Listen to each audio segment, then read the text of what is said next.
Welcome to The Bet by Anton Chekhov, a powerful and thought-provoking classic.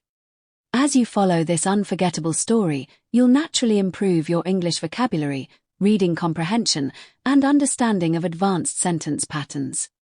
Stay with us until the end to discover the surprising conclusion and test your understanding with the comprehension questions.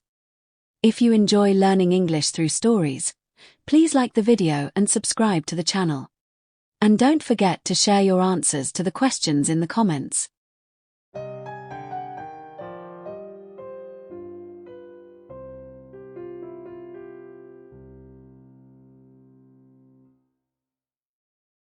It was a dark autumn night.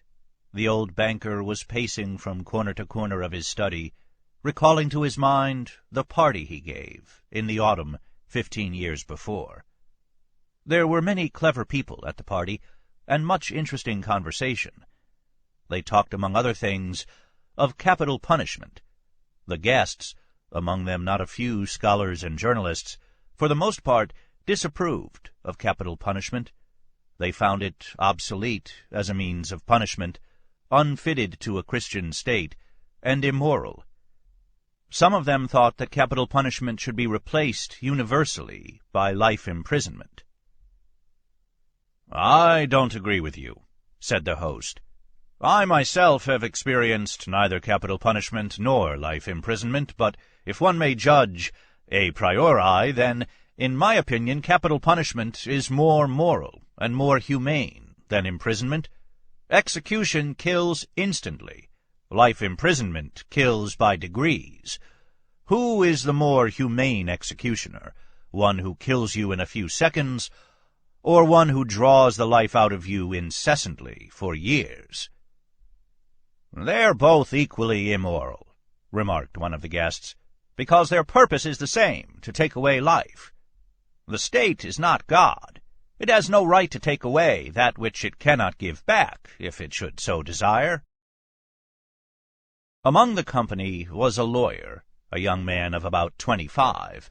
On being asked his opinion, he said, "Capital punishment and life imprisonment are equally immoral, but if I were offered the choice between them, I would certainly choose the second. It is better to live somehow than not to live at all." There ensued a lively discussion. The banker, who was then younger and more nervous, suddenly lost his temper, banged his fist on the table, and turning to the young lawyer, cried out, "It's a lie. I bet you 2 millions you wouldn't stick in a cell even for 5 years." "If you mean it seriously," replied the lawyer, "then I bet I'll stay not 5, but 15. "15, done," cried the banker.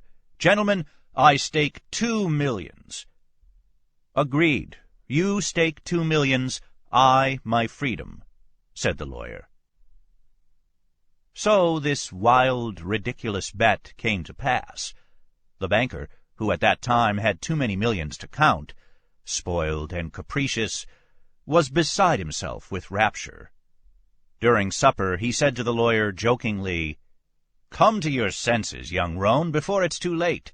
2 millions are nothing to me, but you stand to lose 3 or 4 of the best years of your life. I say 3 or 4 because you'll never stick it out any longer. Don't forget either, you unhappy man, that voluntary is much heavier than enforced imprisonment. The idea that you have the right to free yourself at any moment will poison the whole of your life in the cell. I pity you." And now the banker, pacing from corner to corner, recalled all this, and asked himself, "Why did I make this bet? What's the good? The lawyer loses 15 years of his life, and I throw away 2 millions. Will it convince people that capital punishment is worse or better than imprisonment for life? No, all stuff and rubbish. On my part, it was the caprice of a well-fed man.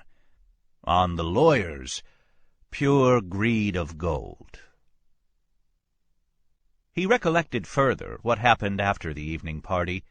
It was decided that the lawyer must undergo his imprisonment under the strictest observation, in a garden wing of the banker's house. It was agreed that during the period he would be deprived of the right to cross the threshold, to see living people, to hear human voices, and to receive letters and newspapers. He was permitted to have a musical instrument, to read books, to write letters, to drink wine and smoke tobacco. By the agreement he could communicate, but only in silence, with the outside world, through a little window specially constructed for this purpose. Everything necessary, books, music, wine, he could receive in any quantity by sending a note through the window. The agreement provided for all the minutest details, which made the confinement strictly solitary, and it obliged the lawyer to remain exactly 15 years, from 12 o'clock of November 14th, 1870, to 12 o'clock of November 14th, 1885.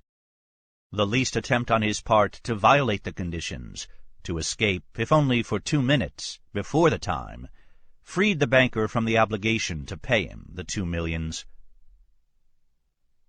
During the first year of imprisonment, the lawyer, as far as it was possible to judge from his short notes, suffered terribly from loneliness and boredom. From his wing, day and night, came the sound of the piano. He rejected wine and tobacco. Wine, he wrote, excites desires, and desires are the chief foes of a prisoner. Besides, nothing is more boring than to drink good wine alone. And tobacco spoils the air in his room. During the first year, the lawyer was sent books of a light character, novels with the complicated love interest, stories of crime and fantasy, comedies, and so on.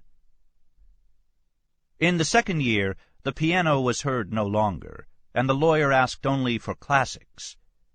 In the fifth year, music was heard again, and the prisoner asked for wine. Those who watched him said that during the whole of that year he was only eating, drinking, and lying on his bed. He yawned often and talked angrily to himself. Books he did not read. Sometimes at nights he would sit down to write. He would write for a long time, and tear it all up in the morning. More than once he was heard to weep. In the second half of the sixth year, the prisoner began zealously to study languages, philosophy, and history. He fell on these subjects so hungrily that the banker hardly had time to get books enough for him. In the space of 4 years, about 600 volumes were bought at his request. It was while that passion lasted that the banker received the following letter from the prisoner. My dear jailer, I am writing these lines in 6 languages. Show them to experts. Let them read them. If they do not find one single mistake, I beg you to give orders to have a gun fired off in the garden. By the noise, I shall know that my efforts have not been in vain. The geniuses of all ages and countries speak in different languages, but in them all burns the same flame. Oh, if you knew my heavenly happiness, now that I can understand them. The prisoner's desire was fulfilled. 2 shots were fired in the garden by the banker's order. Later on, after the 10th year, the lawyer sat immovable before his table and read only the New Testament. The banker found it strange that a man who in 4 years had mastered 600 erudite volumes should have spent nearly a year in reading one book, easy to understand and by no means thick. The New Testament was then replaced by the history of religions and theology. During the last 2 years of his confinement, the prisoner read an extraordinary amount, quite haphazard. Now he would apply himself to the natural sciences. Then he would read Byron or Shakespeare. Notes used to come from him in which he asked to be sent at the same time a book on chemistry, a textbook of medicine, a novel, and some treatise on philosophy or theology. He read as though he were swimming in the sea among broken pieces of wreckage, and in his desire to save his life was eagerly grasping one piece after another. The banker recalled all this, and thought, Tomorrow at 12 o'clock he receives his freedom. Under the agreement, I shall have to pay him 2 millions. If I pay, it's all over with me. I am ruined forever. 15 years before, he had too many millions to count, but now he was afraid to ask himself which he had more of, money or debts. Gambling on the stock exchange, risky speculation, and the recklessness of which he could not rid himself, even in old age, had gradually brought his business to decay, and the fearless, self-confident, proud man of business had become an ordinary banker, trembling at every rise and fall in the market. "That cursed bet," murmured the old man, clutching his head in despair. "Why didn't the man die? He's only 40 years old. He will take away my last farthing, marry, enjoy life, gamble on the exchange, and I will look on like an envious beggar and hear the same words from him every day. I'm obliged to you for the happiness of my life. Let me help you." "No, it's too much. The only escape from bankruptcy and disgrace is that the man should die." The clock had just struck 3. The banker was listening. In the house, everyone was asleep, and one could hear only the frozen trees whining outside the windows. Trying to make no sound, he took out of his safe the key of the door which had not been opened for 15 years, put on his overcoat, and went out of the house. The garden was dark and cold. It was raining. A damp, penetrating wind howled in the garden, and gave the trees no rest. Though he strained his eyes, the banker could see neither the ground, nor the white statues, nor the garden wing, nor the trees. Approaching the garden wing, he called the watchman twice. There was no answer. Evidently the watchman had taken shelter from the bad weather, and was now asleep somewhere in the kitchen or the greenhouse. "If I have the courage to fulfill my intention," thought the old man, "the suspicion will fall on the watchman first of all." In the darkness he groped for the steps and the door, and entered the hall of the garden wing, then poked his way into a narrow passage and struck a match. Not a soul was there. Someone's bed, with no bedclothes on it, stood there, and an iron stove loomed dark in the corner. The seals on the door that led into the prisoner's room were unbroken. When the match went out, the old man, trembling from agitation, peeped into the little window. In the prisoner's room, a candle was burning dimly. The prisoner himself sat by the table. Only his back, the hair on his head, and his hands were visible. Open books were strewn about on the table, the 2 chairs, and on the carpet near the table.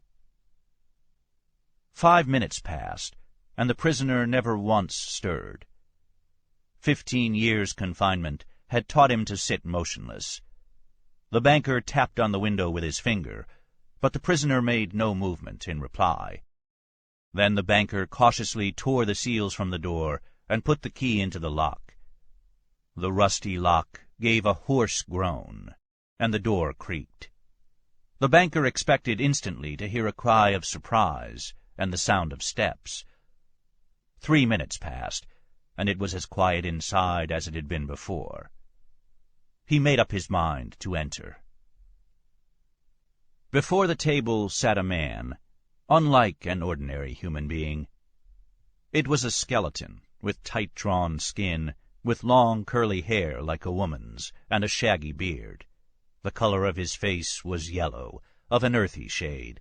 The cheeks were sunken, the back long and narrow, and the hand upon which he leaned his hairy head was so lean and skinny that it was painful to look upon. His hair was already silvering with gray, and no one who glanced at the senile emaciation of the face would have believed that he was only 40 years old.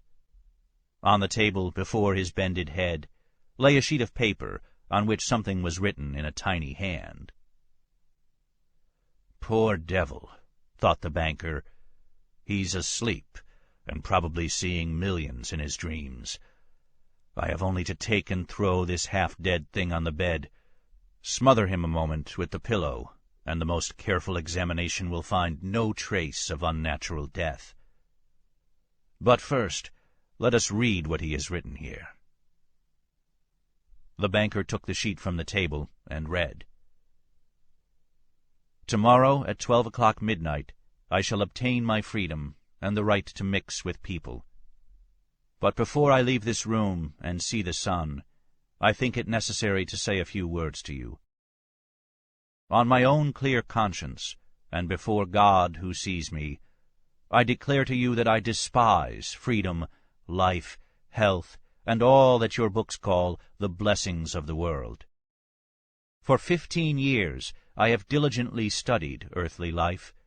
True, I saw neither the earth nor the people, but in your books I drank fragrant wine, sang songs, hunted deer and wild boar in the forests, loved women, and beautiful women, like clouds ethereal, created by the magic of your poet's genius, visited me by night, and whispered to me wonderful tales, which made my head drunken.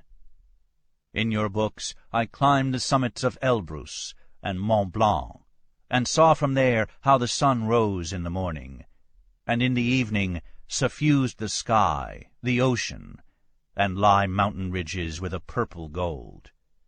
I saw from there how above me lightnings glimmered, cleaving the clouds. I saw green forests, fields, rivers, lakes, cities. I heard sirens singing, and the playing of the pipes of Pan. I touched the wings of beautiful devils, who came flying to me to speak of God. In your books I cast myself into bottomless abysses, worked miracles, burned cities to the ground, preached new religions, conquered whole countries. Your books gave me wisdom. All that unwearying human thought created in the centuries is compressed to a little lump in my skull. I know that I am cleverer than you all. And I despise your books, despise all worldly blessings and wisdom. Everything is void, frail, visionary, and delusive as a mirage. Though you be proud and wise and beautiful, yet will death wipe you from the face of the earth like the mice underground. And your posterity, your history, and the immortality of your men of genius will be as frozen slag, burnt down together with the terrestrial globe. You are mad and gone the wrong way. You take falsehood for truth, and ugliness for beauty. You would marvel if suddenly apple and orange trees should bear frogs and lizards instead of fruit, and if roses should begin to breathe the odor of a sweating horse. So do I marvel at you, who have bartered heaven for earth. I do not want to understand you. That I may show you indeed my contempt for that by which you live, I waive the 2 millions, of which I once dreamed as of paradise, and which I now despise. That I may deprive myself of my right to them, I shall come out from here 5 minutes before the stipulated term, and thus shall violate the agreement." When he had read, the banker put the sheet on the table, kissed the head of the strange man, and began to weep. He went out of the wing. Never at any other time, not even after his terrible losses on the exchange, had he felt such contempt for himself as now. Coming home, he lay down on his bed, but agitation and tears kept him a long time from sleeping.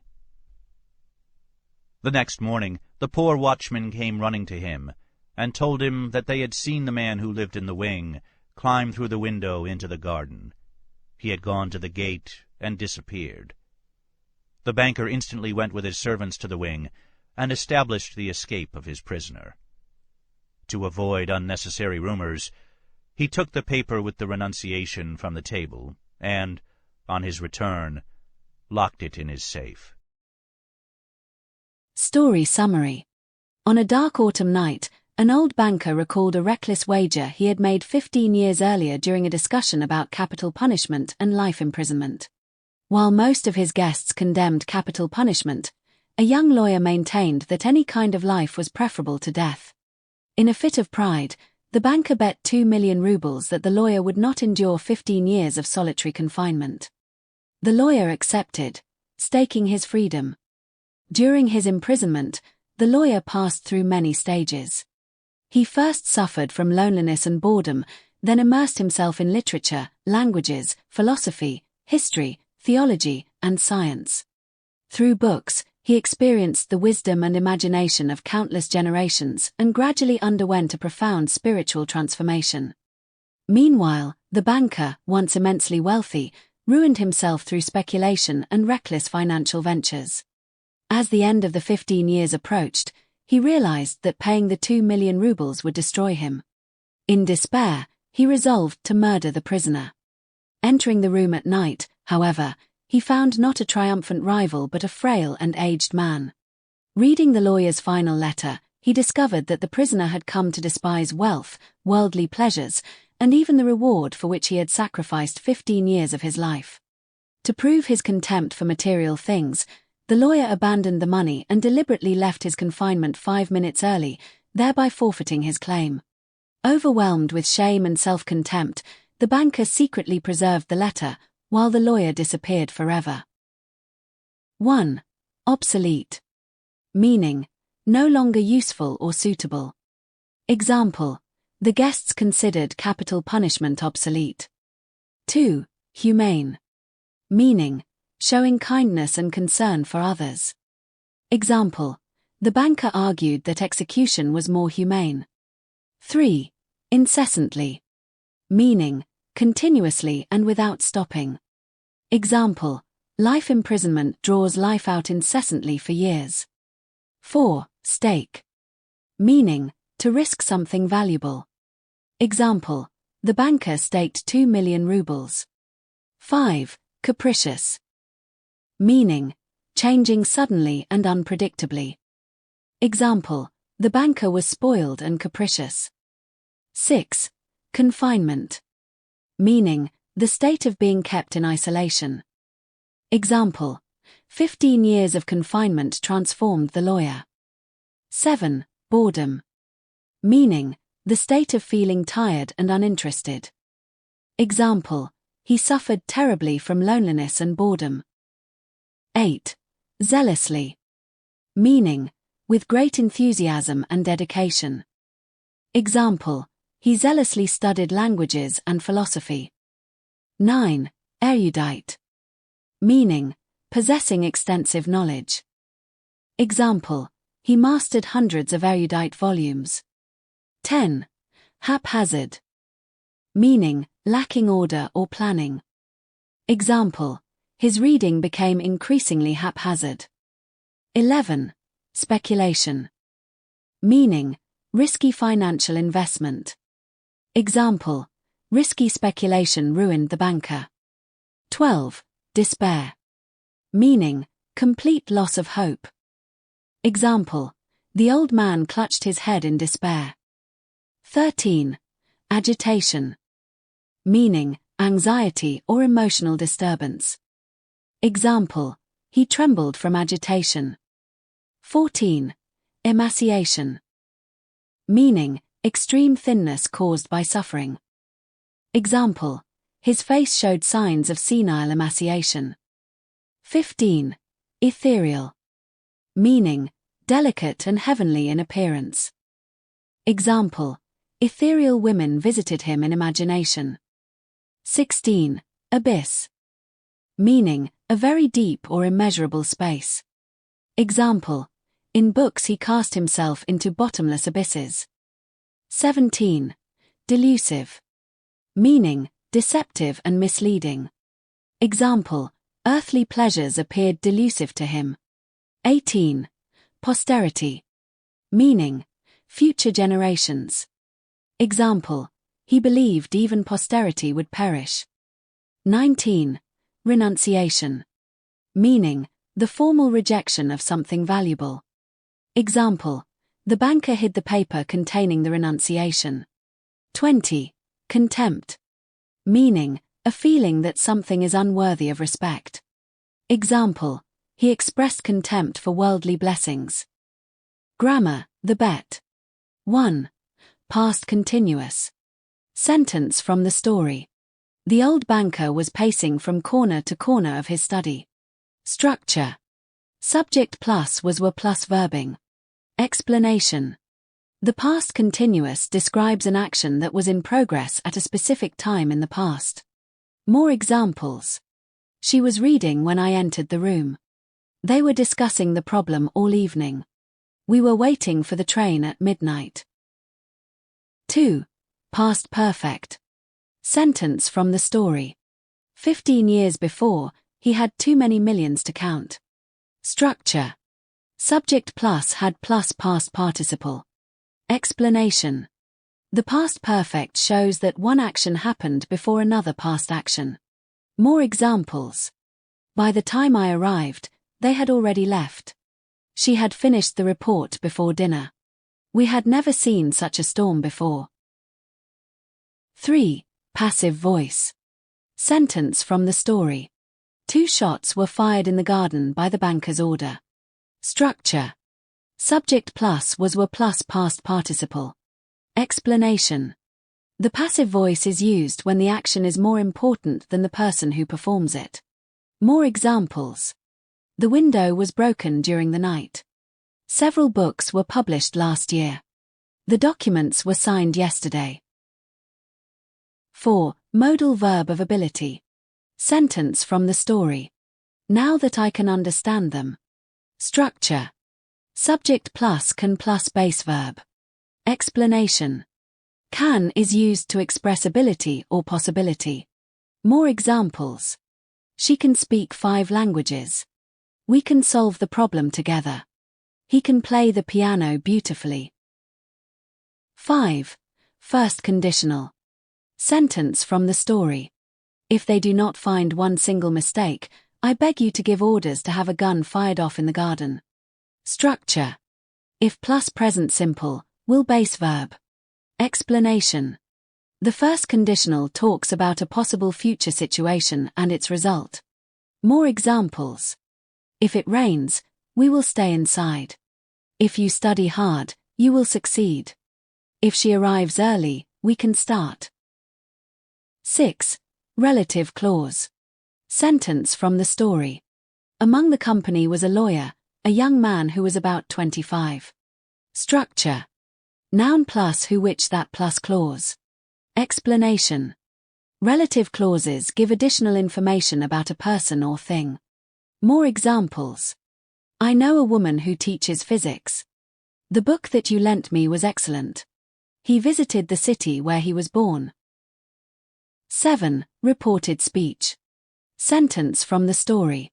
Wine, he wrote, excites desires, and desires are the chief foes of a prisoner. Structure. Reporting verb plus reported statement. Explanation.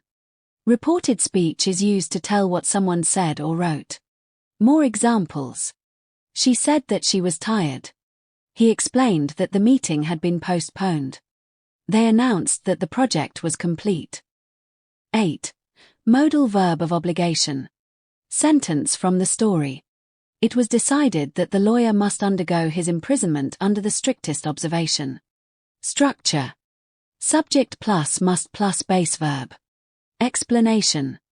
Must expresses necessity or obligation. More examples. You must follow the instructions carefully. Students must submit their assignments on time. We must protect the environment. 9. Present perfect. Sentence from the story. For 15 years I have diligently studied earthly life. Structure. Subject plus have has plus past participle. Explanation. The present perfect connects the past with the present and emphasizes experience or duration. More examples. I have lived here for 10 years. She has visited Japan twice. They have completed the project. 10. Future simple. Sentence from the story. Tomorrow at 12 o'clock he receives his freedom. Structure. Subject plus will plus base verb. Explanation. The future simple is used for predictions and future events. More examples. I will call you tomorrow. They will arrive next week. She will finish the book soon.